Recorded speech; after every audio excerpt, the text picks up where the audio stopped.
Hello friends, तो कैसे आप सभी लोग। आप सभी का स्वागत है हमारे यूट्यूब चैनल में। आपका जो प्रैक्टिस सेट चल रहा है बिहार पुलिस का प्रीवियस ईयर का, वो अभी लगातार चलेगा एग्ज़ाम के पहले तक। आपका एग्ज़ाम अब काफ़ी दूर नहीं है, 1 तारीख को एग्ज़ाम है। तो आप वीडियो का जो है एंड तक देखा कीजिए। अंतिम तक वीडियो देखेंगे तो आपको अच्छे से अच्छे क्वेश्चन की जानकारी प्राप्त होगी जो एग्ज़ाम में पूछे जाने वाले हैं।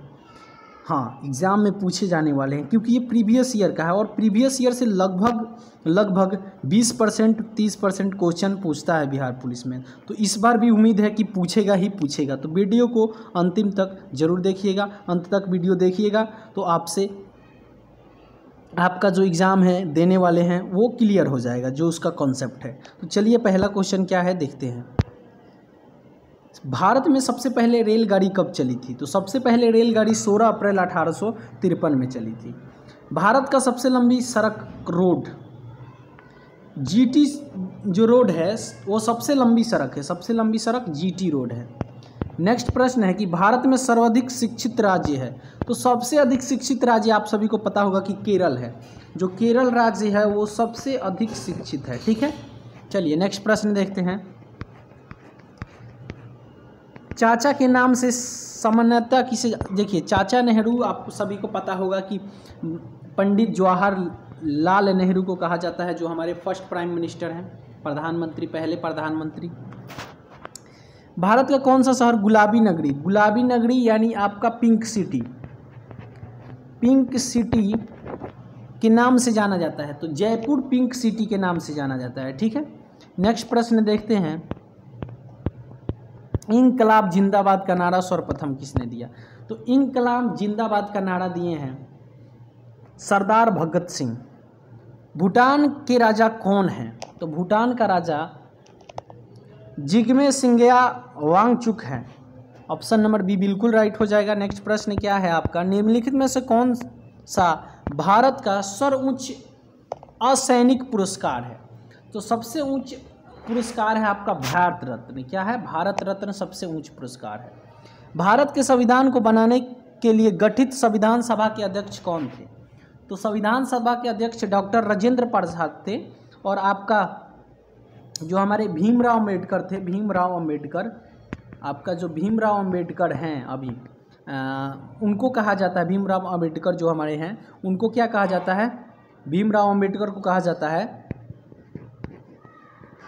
भीमराव अम्बेडकर, इनको कहा जाता है फादर ऑफ कॉन्स्टिट्यूशन, संविधान का जनक कहा जाता है इनको। ठीक है, और आपके पहले गठित संविधान के अध्यक्ष कौन थे? राजेंद्र प्रसाद थे।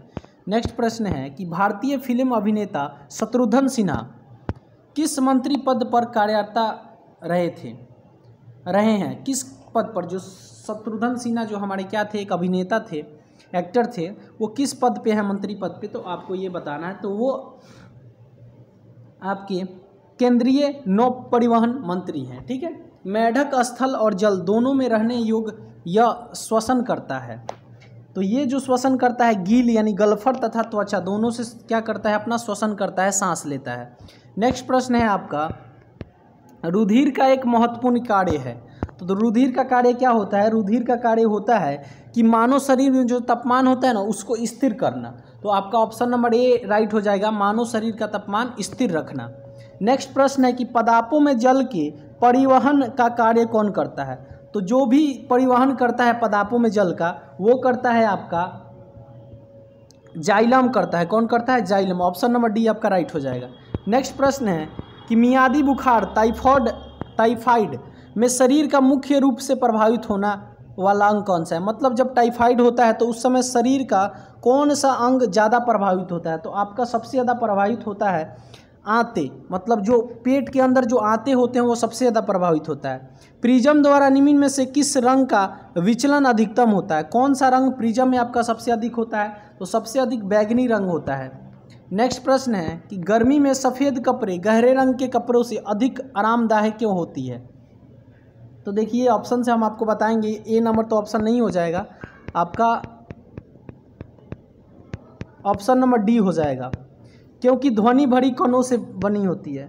एक मिनट, हाँ, इसलिए हो जाएगा क्योंकि सफ़ेद कपड़े गहरे रंग के कपड़ों से कम ऊष्मा अवशोषण करता है। जो सफ़ेद रंग का कपड़ा होता है वो क्या करता है, जो ऊष्मा जो कैप्चर करता है वो कम करता है, ठीक है। तो मतलब गर्मी कम कैप्चर करता है, इसलिए सफ़ेद कपड़े गहरे रंग के कपड़ों से कम ऊष्मा का अवशोषण करता है। इसी से कारण क्या होता है कि आपका जो गर्मी में के समय में उजले कपड़े का ज़्यादा प्रयोग किया जाता है।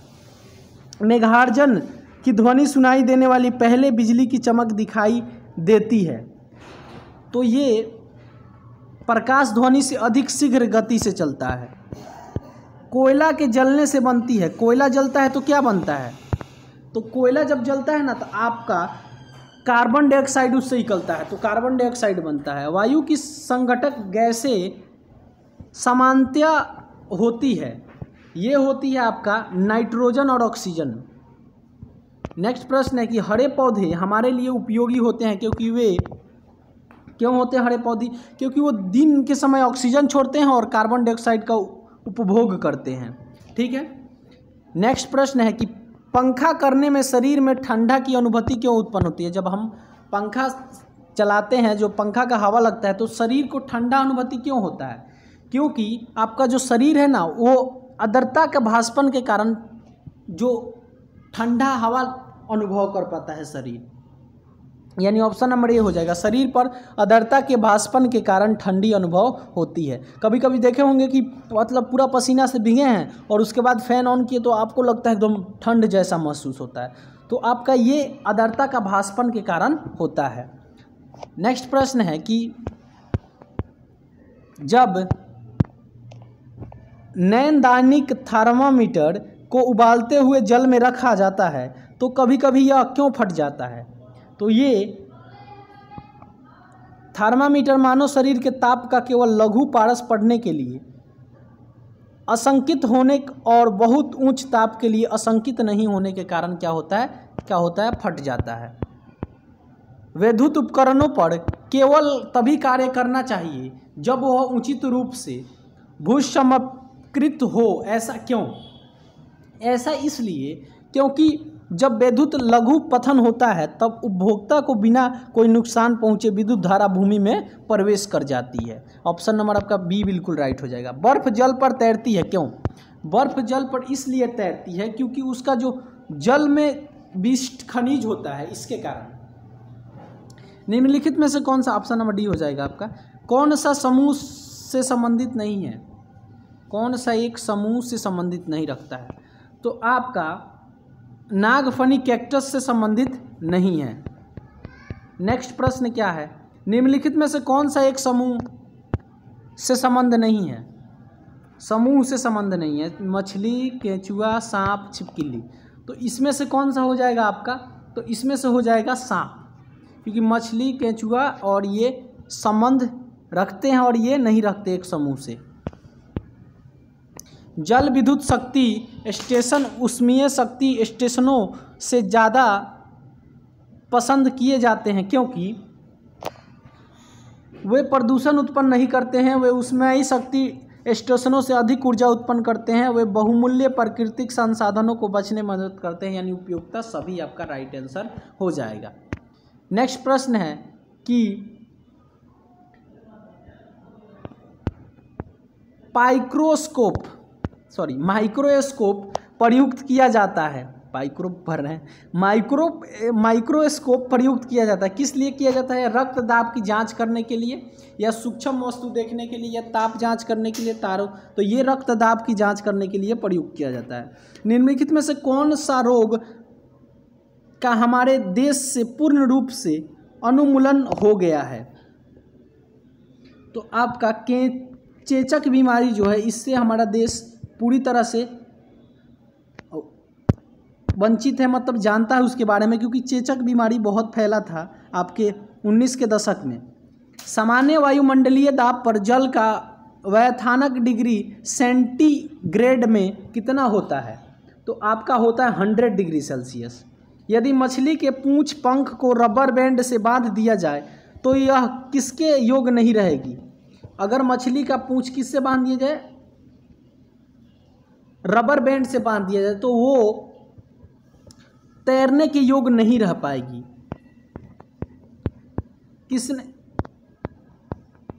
किसने अस्वस्थ पौधों को किसान अस्वस्थ पौधों को क्या निकाल देता है? तो जो अस्वस्थ पौधे होते हैं उनमें से किसान क्या करता है, आपका पौधे से पैदावार कमी होती है, इसलिए वो क्या करता है, अस्वस्थ निकाल देता है पौधे से। निम्नलिखित में से कौन से खाद्य पदार्थ में भरपूर विटामिन ए होता है? विटामिन ए भरपूर मात्रा में होता है, आपका ऑप्शन में से बताना है। जो आपका 4 ऑप्शन दिया है, तो इनमें से कार्डीकृत तेल में सबसे ज़्यादा क्या होता है, विटामिन ए पाया जाता है। यदि आप स्पॉन्जी रक्त स्त्री मसूड़ों से पीड़ित हैं तो आपको खाने भरपूर होना चाहिए। मतलब क्या खाना भरपूर चाहिए, तो आपको खाना चाहिए नींबू, नारंगी और आंवला भरपूर मात्रा में खाना चाहिए। पीने वाला जल का बहाव कूड़ा मल त्याग से हो तो कौन सा रोग बढ़ावा होगा? तो कौन सा रोग का बढ़ावा होगा, तो आपका इसमें हैजा रोग का क्या हो जाएगा, बढ़ावा हो जाएगा। मेढक स्थल और जल दोनों में रहने योग्य यह श्वसन करता है। ये प्रश्न पीछे भी आ गया था, ये आपका क्या था, गील, गल्फर तथा त्वचा दोनों से। रुधिर एक महत्वपूर्ण कार्य है। रुधिर का क्या महत्वपूर्ण कार्य होता है, तो रुधिर का महत्वपूर्ण कार्य होता है कि किसी भी मानव शरीर के तापमान को स्थिर रखना। पदार्थों में जल का परिवहन का कार्य कौन करता है? तो पदार्थों में जल का परिवहन का कार्य करता है जाइलम। चलिए नेक्स्ट प्रश्न देखते हैं। मियादी बुखार टाइफाइड में शरीर का मुख्य रूप से प्रभावित होना वाला अंग कौन होता है? तो आंतें ये जो होती हैं ये क्या होती है, मुख्य रूप से प्रभावित होती है। ये जो प्रश्न आपका 3-4 देख रहे हैं ये रिपीट हो गया है। प्रिज्म द्वारा निम्न में से किस रंग का विचलन अधिकतम होता है? ये प्रश्न रिपीट हो गया, आप पीछे भी देखेंगे ये प्रश्न आया था। इसका भी क्या हो जाएगा, बैगनी हो जाएगा। नेक्स्ट प्रश्न है कि किसी आयताकार प्लास्टिक, अब ये मैथ का क्वेश्चन आपका है कि किसी आयताकार प्लास्टिक की शीट की लंबाई 65 सेंटीमीटर और चौड़ाई 40 सेंटीमीटर है तो 20 रुपये प्रति वर्ग मीटर की दर से उसका मूल्य ज्ञात करना है। तो देखिए आयताकार प्लास्टिक है, तो आप सभी को पता होगा कि आयत का सूत्र क्या होता है, आयत का क्षेत्रफल क्या होता है, लेंथ इंटू ब्रेथ होता है। तो सबसे पहले लंबाई जो सेंटीमीटर में दिया है, लेकिन यहाँ बोला है 20 रुपये प्रति वर्ग मीटर, मीटर में बोला है, तो सेंटीमीटर से मीटर में चेंज कर लेंगे तो ये कितना हो जाएगा, 0.65 हो जाएगा। तो आपका जो लेंथ हो जाएगा, वो 0.65 हो जाएगा, 65 हो जाएगा। और ब्रेथ आपका इसको चेंज करेंगे तो 0.4 हो जाएगा। अब L इंटू बी होता है तो L इंटू बी कर लीजिए, फॉर्मूला होता है। तो 0.65 में 0.4 से गुना करेंगे तो कितना होगा, तो 0.65 में 0.4 से गुना करके देख लेते हैं। 65 इंटू 0.4, 4 5 जा 20, 4 6 जा 24, 6 ये 2 आपका 0 0 0, तो आपका आ रहा है 2.6। कितना आ रहा है, 2.6 आ रहा है। तो 2.6 आपका क्या आ रहा है, 2.6 आपका लेंथ ब्रेथ आ जा रहा है। तो यानी इतना मीटर है। अब 1 मीटर का कितना बोला है, 20 रुपया, तो आप इससे 20 से गुना कर दीजिए तो 26 दूना 52 होता है, यानी 5.20 यानी 5 रुपया 20 पैसा आपको क्या लगेगा, पूरा खर्च लगेगा। तो ऑप्शन नंबर बी आपका राइट हो जाएगा। उस त्रिभुज का क्षेत्रफल ज्ञात कीजिए जिसका आधार की लंबाई 15 सेंटीमीटर, ऊंचाई 8 सेंटीमीटर दिया है। तो आप सभी को पता होगा कि त्रिभुज का क्षेत्रफल क्या होता है, त्रिभुज का क्षेत्रफल होता है कि 1/2 इंटू लेंथ इंटू हाइट, या ब्रेथ इंटू हाइट बोले या लेंथ इंटू हाइट बोले, ये आपका होता है फॉर्मूला। तो आपका इसमें दिया गया है क्या, लेंथ दिया गया है तो 1/2 का 2 रहेगा, लेंथ कितना दिया गया है 15, और आपका हाइट दिया गया है 8 मीटर। 2 4 जा 8, अब 15 4 जा 16, आपका कितना आ रहा है 16 आ रहा है। तो ऑप्शन नंबर कौन सा हो जाएगा, 16 सी। आपका नेक्स्ट क्वेश्चन है कि 20 मीटर इंटू 10 मीटर के क्षेत्र को ढकने के लिए 20 सेंटीमीटर 10 सेंटीमीटर का आकार का कितना ईंट की आवश्यकता होगी। क्वेश्चन ये बोल रहा है कि अगर 20 मीटर का और 10 मीटर का क्षेत्र है तो उसको ढकने के लिए 20 सेंटीमीटर और 10 सेंटीमीटर का क्या चाहिए, ईंट कितना लग सकता है ये बताना है। तो यहाँ पे आप देखेंगे तो इससे मीटर में दिया है तो इसको हम सेंटीमीटर में सीधे चेंज कर देते हैं। तो सेंटीमीटर में करेंगे तो 1 मीटर में 100 सेंटीमीटर होता है, तो 20 सेंटीमीटर को क्या कर देंगे सेंटीमीटर में, या मीटर को सेंटीमीटर या सेंटीमीटर को मीटर में चेंज कर दीजिए, ठीक है। तो हम मीटर को ही सेंटीमीटर में कर देते हैं, तो 20 में गुना करेंगे 100 से तो हो जाएगा कितना आपका 2000, और फिर 10 में 100 से करेंगे तो आपका हो जाएगा 1000, और ये आपका इससे डिवाइड कर देंगे तो एक बार में आंसर आ जाएगा 20 × 10, 0 से 0 कट गया, 1 0 से 1 0 कट गया, 2 5 जा 10। अब 2000 में 5 से गुना करेंगे तो कितना होगा 10,000 होगा, तो 10,000 ईंट लगेगा, यानी ऑप्शन नंबर आपका क्या हो जाएगा डी हो जाएगा। चलिए नेक्स्ट प्रश्न देखते हैं कि निम्नलिखित संख्याओं का महत्तम संप्रत्यय निकालें, यानी आपका HCF निकालना है। क्या निकालना है HCF, तो HCF निकालना है तो आपको डायरेक्ट ट्रिक से निकाल सकते हैं। ये देखिए तीनों संख्या किस नंबर से डिविजिबल है, यानी किससे विभाज्य हो जा रहा है, तीनों नंबर को देखना है किससे विभाज्य हो जाएगा। तो ये देखिए ऑप्शन से ही उठा के चलते हैं हम, डायरेक्ट आंसर आ जाएगा। ये 6 से भी 18 6 से भी कट जाएगा, आपका 42 से भी कट जाएगा, और 102 भी कट जा रहा है। देख लीजिए 6 3 जा 18, 6 7 जा 42, और ये 6 1 जा 6, और 4 बचा 6 7 जा 42 कट जा रहा है, यानी आंसर आपका यही हो जाएगा। 7 से 18 नहीं कटेगा, तो आपका यहाँ आपको HCF के लिए सबसे क्या देखना रहता है कि मतलब ऑप्शन से बना सकते हैं कि अधिकतम मान क्या होता है आप, या नॉर्मली आप जैसे आता है वैसे भी बना सकते हैं, जैसे 18 42 और 102 का जैसे बनाते हैं ऐसे करके वैसे भी बना सकते हैं। हम ट्रिकली बना दिए, जल्दी इससे आंसर आ गया। अब 65 75 130 का लघुत्तम संप्रत्यय निकालना है, तो आप सभी ये कमेंट में बताइएगा हमको कि इसका आंसर क्या होगा। बहुत ही ईजी है, LCM निकाल देना है इसका। चलिए नेक्स्ट प्रश्न देखते हैं कि समकोण का मान क्या होता है। तो आप सभी को पता होगा कि समकोण का मान कितना होता है 90 डिग्री होता है, कि समकोण जो होता है आपका, समकोण जो होता है राइट एंगल ट्रायंगल, इसका मान कितना होता है 90 डिग्री होता है।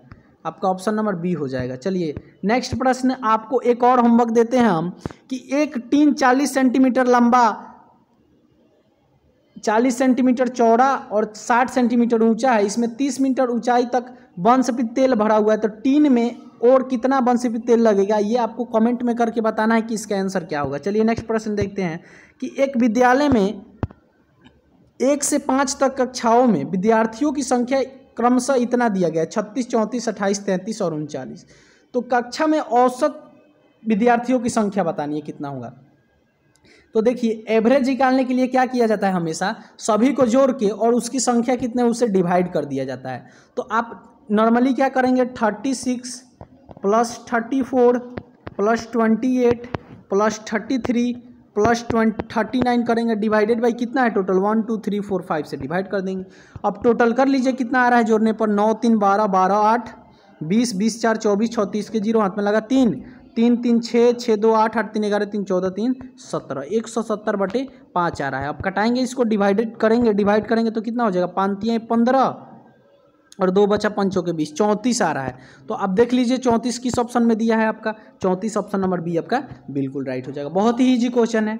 चलिए नेक्स्ट प्रश्न देखते हैं। शताब्दी एक्सप्रेस नई दिल्ली और कानपुर के बीच की दूरी दिया गया है 504 किलोमीटर है। आपका दूरी दिया गया है, कितना दूरी है, 1 मिनट, आपका दूरी यहाँ कितना दे रखा है, दूरी दे रखा है आपका 504 किलोमीटर, और समय कितना लग रहा है, इतना लग रहा है। तो चाल निकालना है। तो आप सभी को एक चीज़ पता होना चाहिए कि चाल का सूत्र होता है, क्या होता है, दूरी बटे समय। अब आसानी से निकाल लीजिए, आपका 504, तो 504 बटे कितना हो जाएगा 4 घंटा 30 मिनट का मतलब कितना होता है 4.5 घंटा बोल सकते हैं इसको, 4.5। अभी पॉइंट हटाएंगे तो ऊपर एक 0 चला जाएगा, तो ऊपर हो जाएगा 5040 और नीचे 45। अब इसको डिवाइड कर लीजिए, 5 से ये कितना बार में कट जाएगा, 5 10 जा 15 5 8 जा 40 1008, और फिर इतना नीचे आ जा रहा है 5 9 जा 45, और फिर 9 में इतना से भाग कर लीजिए तो 9 1 जा 9 9 1 जा 9, और आपका 9 2 जा 80 112 आ रहा है। तो इसकी स्पीड क्या हो जाएगी, चाल क्या हो जाएगी 112 किलोमीटर प्रति घंटा हो जाएगी। यानी ऑप्शन नंबर क्या हो जाएगा आपका ऑप्शन नंबर आपका ए हो जाएगा, ऑप्शन नंबर ए हो जाएगा।